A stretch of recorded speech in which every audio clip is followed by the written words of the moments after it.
예수 말씀하시기를 예수 말씀하시기를 누가 오늘 일할까 곡식이고 거둘대니 누가 준수하리요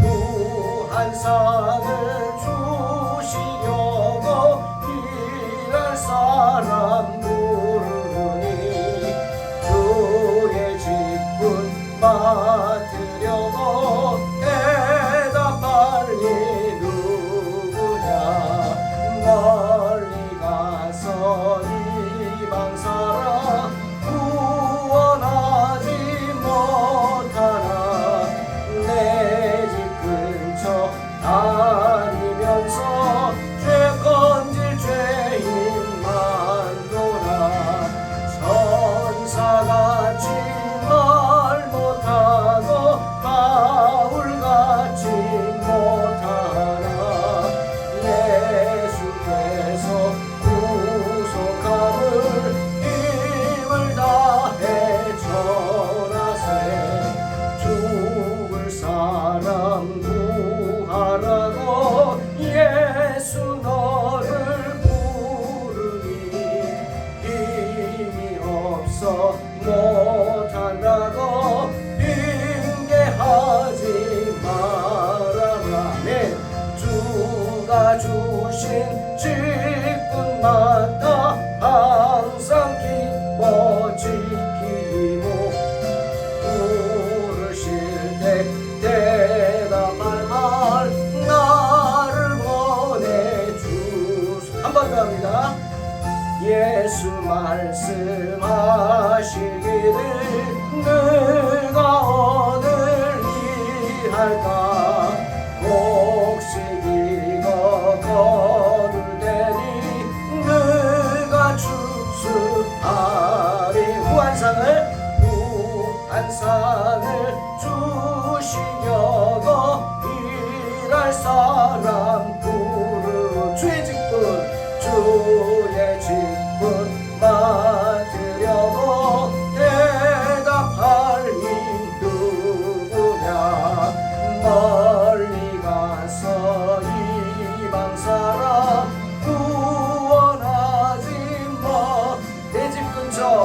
내 집 근처 다니면서 건질 죄인 많도다 네 천사같이 말 못하고 바울같이 못하나 예수께서 구속함을 힘을 다해 전하세 죽을 사람 구하라고 예수 너를 부르니 힘이 없어 못한 핑계하지 마라 핑계하지 말아라 네 주가 주신 직분마다 항상 기뻐 지키고 부르실 때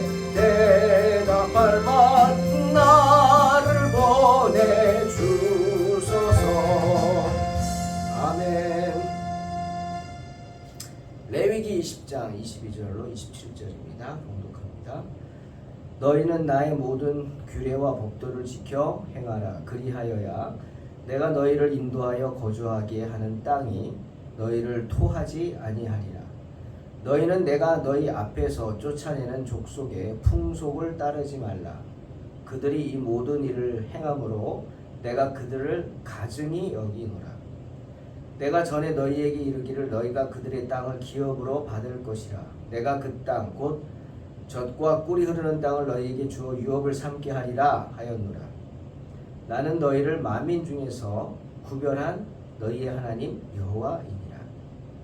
너희는 짐승이 정하고 부정함과 새가 정하고 부정함을 구별하고 내가 너희를 위하여 부정한 것으로 구별한 짐승이나 새나 땅에 기는 것들로 너희 몸을 더럽히지 말라. 너희는 나에게 거룩할지어다. 이는 나 여호와가 거룩하고 내가 또 너희를 나의 소유로 삼으려고 너희를 만민 중에서 구별하였음이니라. 남자나 여자가 접신하거나 박수무당이 되거든 반드시 죽일지니 곧 돌로 그들을 치라. 그들의 피가 자기들에게로 돌아가리라. 아멘. 오늘은 하나님께서 택하셔서 하나님이 특별히 구별하시고 복을 내리신 그 약속의 땅으로 보내시는 백성, 즉 젖과 꿀이 흐르는 가나안 땅을 허락하신 이스라엘 백성에 대한 경고의 말씀이 나와 있습니다. 특별한 경고죠.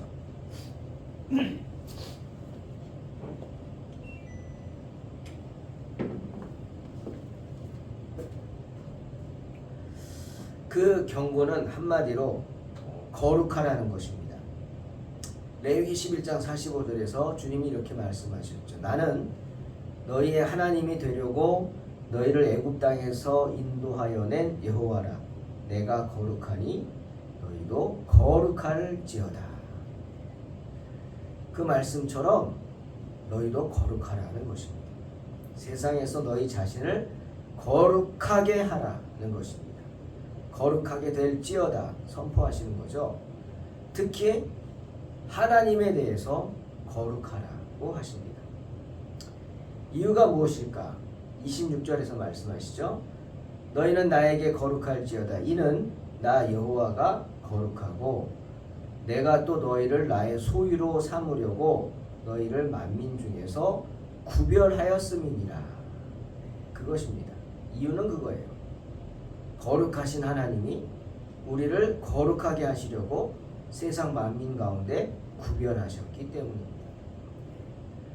그렇게 거룩한 하나님의 자녀로 우리는 부르심을 받았기 때문입니다.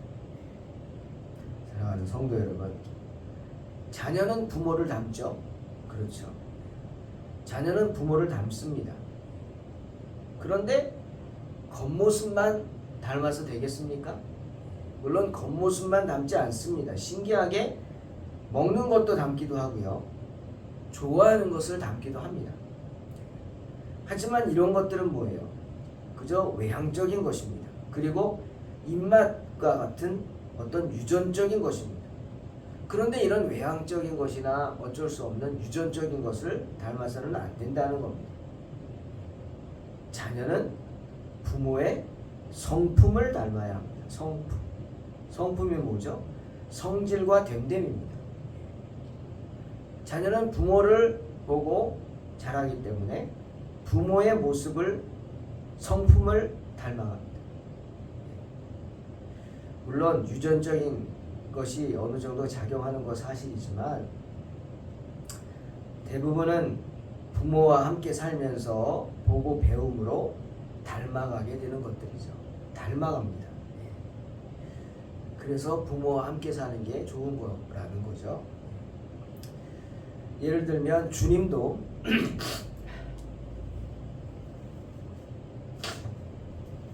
십자가의 고통이 너무 괴로워서 겟세마네 동산에서 이렇게 기도하셨어요. 내 아버지여, 만일 할만하시거든 이 잔을 내게서 지나가게 하옵소서. 그렇게 간절히 기도하실 정도로 주님은 십자가의 고난의 두려움을 아셨습니다. 그리고 웬만하면 좀 십자가 지지 않게 해달라고 기도하셨어요. 그런데 어느 순간 갑자기 바꿉니다. 그러나 나의 원대로 마시옵고 아버지의 원대로 하옵소서. 왜 그랬을까? 바로 기도하는 가운데 하나님 아버지의 마음을 알게 되었기 때문입니다. 세상 만민을 사랑하시는 당신의 자녀들, 특히 당신의 자녀들을 사랑하시는 하나님 아버지의 마음을 알게 되었기에 기도가 바뀐 거예요. 나는 이렇지만 그것이 하나님의 뜻이라면 따르겠습니다. 순종이죠.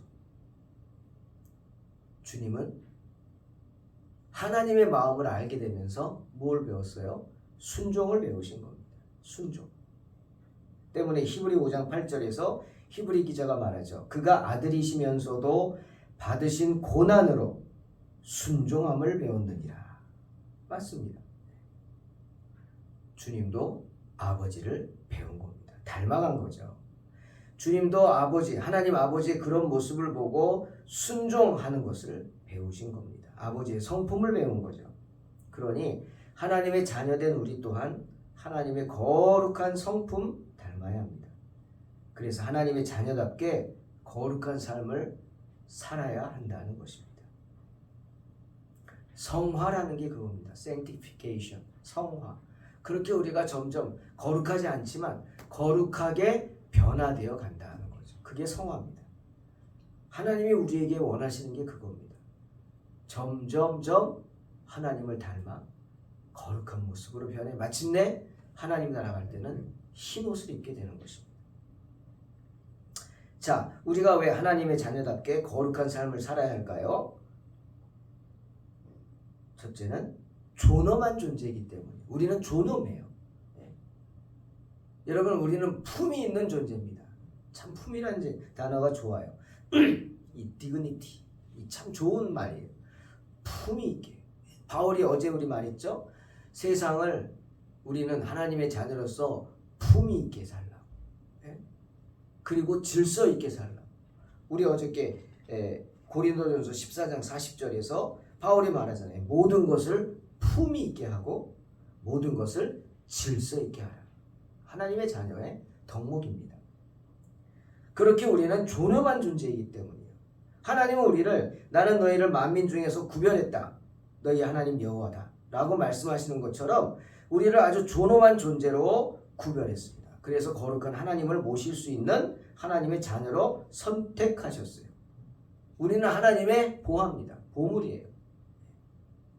You are special. Something special. 무언가 특별한 것이 있단 말이에요. 그것이 무엇입니까?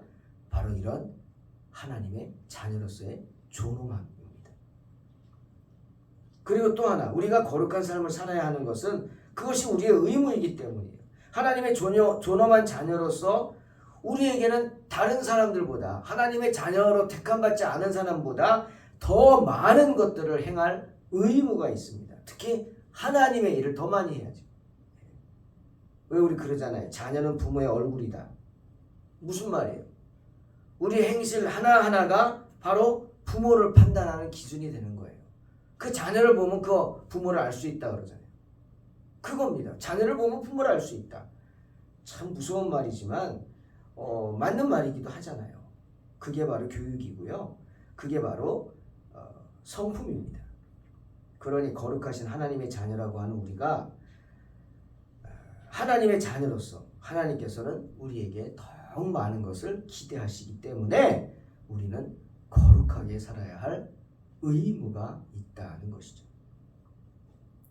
그리고 또 하나 있다면 우리가 거룩한 삶을 살려고 애를 써야 하는 이유, 바로 우리의 삶의 환경이 위험하기 때문입니다. 삶의 환경의 위험성이라고 그러죠. 위험해. 에베소서 2장 2절. 그때 너희는 그 가운데서 행하여 이 세상 풍조를 따르고 공중의 권세 잡은 자를 따랐으니 곧 지금 불순종의 아들들 가운데 역사하는 영이다. 바울은 분명히 말해요. 무슨 말이에요? 이 세상은 물론 하나님의 주권이 다스리는 세상이기도 하지만 더불어 뭐가 있어요? 사탄이 있단 말이야. 아직. 사탄이 아직 무저갱으로 들어가지 않았어요. 심판받지 않았어요. 아직. 사탄이 이 세상의 공중권세를 잡고 있어요.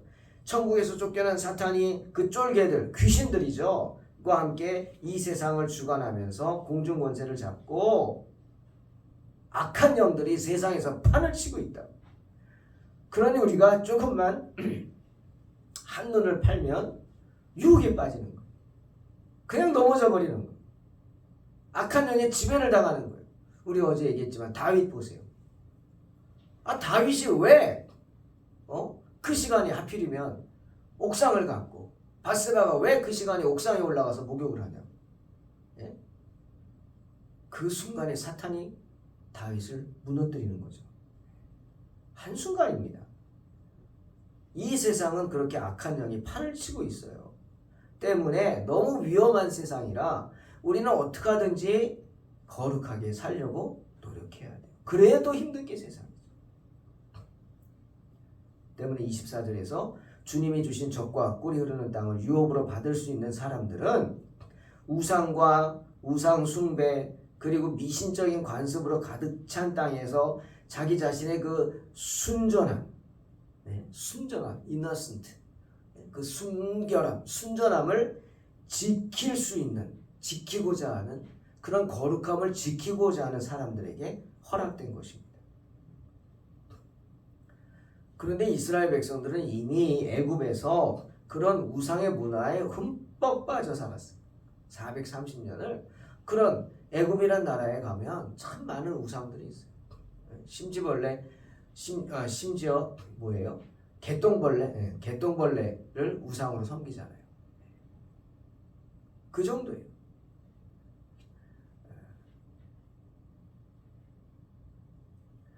뭡니까 이렇게 똥을 밀고 가는 쇠똥구리, 개똥벌레가 아니라 쇠똥구리죠. 이 쇠똥구리를 우상으로 섬길 정도로 왜 그걸 우상으로 섬기느냐? 쇠똥구리가 그 똥 안에다가 알을 낳고 그럼 거기서 또 살아나요. 이걸 부활로 여겼어요. 참 어리석지만 그 정도로 미신이 가득한 땅이 애굽이에요. 그런 곳에서 자신의 순전함을 지키면서 거룩함을 지켜나간다? 쉽지 않았겠죠? 그렇게 물들어 있어요. 그러니 가나안에 와서 가나안 문화에 쉽게 감염될 수 있고 쉽게 물들 수 있는 것. 그러니 더욱 긴장해야 하는 것입니다. 그렇게 자신의 거룩함을 지키기 위해서 어떻게 합니까? 25절 너희는 짐승이 정하고 부정함과 새가 정하고 부정함을 구별하고 내가 너희를 위하여 부정한 것으로 구별한 짐승이나 새나 땅이 기는 것들로 너희 몸을 더럽히지 말라. 그 말씀처럼 정하고 부정한 것을 구별할 수 있는 능력을 가져야 합니다. 하나님 우리 이미 주셨죠. 양심의 선물을 주셨기 때문에 사람은 누구나 선과 악을 구분할 능력이 있습니다.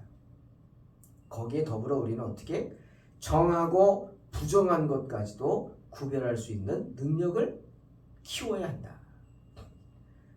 그렇게 함으로써 부정한 것들과 접촉해서 내 몸을 더럽히지 말아야 한다는 것입니다. 그게 우리의 의무입니다. 그러니 어떻게 합니까? 그러니 어떻게 살아야겠어요? 고린도전서 10장 31절에서 바울이 그런즉 너희가 먹든지 마시든지 무엇을 하든지 다 하나님의 영광을 위하여 하라고 하신 말씀처럼 먹는 것과 마시는 것들 이런 것들에 먼저 신경 써야 합니다. 아무것이나 먹고 마셔서는 안 된다라는 거예요. 우리 속담에 참 좋은 말이 있어요. 저는 좋게 여깁니다. 누울 자리를 뻐고 다리를 뻗으라. 무슨 말인지 아시죠? 누울 자리를 뻐고 다리를 뻗으라. 낄 때 안 낄 때를 잘 아는 현명한 사람이 되라. 네? 그겁니다.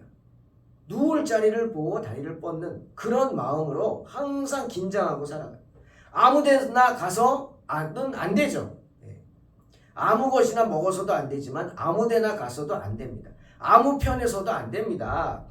모세가 금송아지를 섬기는 현장에서 기가 막혀가지고 그들을 심판하기 위해서 그 많은 이스라엘 백성들을 향해 외칩니다. 출애굽기 32장 26절 누구든지 여호와의 편에 있는 자는 내게로 오라. 누구든지 여호와의 편에 있는 자는 내게로 나오라 외칩니다. 그때 레위 자손이 다 모여서 오직 레위 자손만이 모세에게 나와서 하나님의 심판의 도구로 사용되었습니다. 네. 우상을 섬기는 자를 다 칼로 쳐 죽였어요. 심지어 자기 형제 자매 부모까지도 다 죽였어요. 있으면. 참 무서운 얘기죠. 이거를 헌신이라고 하나님은 말씀하십니다. 너희가 헌신되었다. 그리고 하나님의 축복을 받게 됩니다. 그런 것처럼 우리는 아무 편에나 서면 안 되고 오직 어떻게 하나님의 편에 서는 성도들이 되어야 할 줄로 믿습니다. 그러므로 언제나 하나님이 기뻐하시는 길로 행해야겠죠. 또 27절에서 하나님이 또 모세가 아주 강조합니다. 남자나 여자가 접신하거나 박수무당이 되거든 반드시 죽일지니 곧 돌로 그들을 치라. 그들의 피가 자기들에게로 돌아가리라. 반복해서 앞에서도 계속 얘기했죠. 경고하십니다. 접신하거나 박수무당이 뭡니까? 다 마귀 사탄에게 자신들의 영혼을 판 사람들이에요. 이런 사람들은 끊임없이 경계하고 심판해야 합니다. 왜죠? 마귀에게 자기 영혼을 팔았기 때문이에요. 그래서 마귀와 연합했기 때문이에요. 그러니 여러분 재미로라도 이런 짓 하지 마십시오. 재미로 사주를 보고 점을 치고 이거 따지고 그런 거 재미로라도 하지 마십시오. 왜? 하나님이 미워하시는 일입니다. 그렇게 되면 오늘 말씀처럼 땅도 그들을 토해내게 될 것입니다. 하나님이 그런 사람을 가증히 여기게 될 것입니다. 아멘. 사랑하는 성도 여러분, 저나 여러분은 세상 사람들과는 다른 존재입니다. 거룩하신 하나님의 자녀입니다. 그러니 어떻게? 거룩해야 합니다. 그런 생각을 했어요. 설교 준비하면서 호박이 아무리 이뻐도요. 호박에 줄친다고 호박이 수박이 되진 않습니다. 당연한 얘기죠. 호박에 줄친다고 수박 되냐? 우리 그런 말 하잖아요. 좀 안 좋게 쓰는 말이지만 그 맞는 말이에요.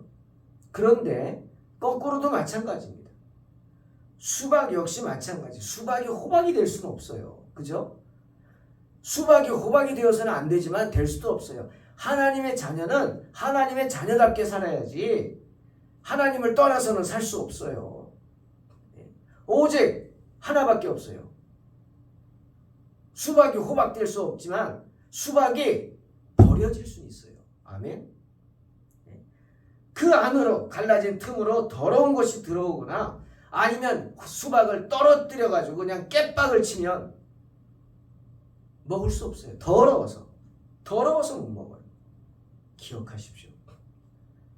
하나님의 자녀가 결코 수박이 호박되지 못하는 것처럼 하나님의 자녀가 결코 세상 사람들과 같아질 수는 없습니다. 하지만 하나님의 자녀의 그 틈으로 더러운 것이 들어오고 떨어져 깨빵이 쳐지면 버려질 수밖에 없다는 거예요.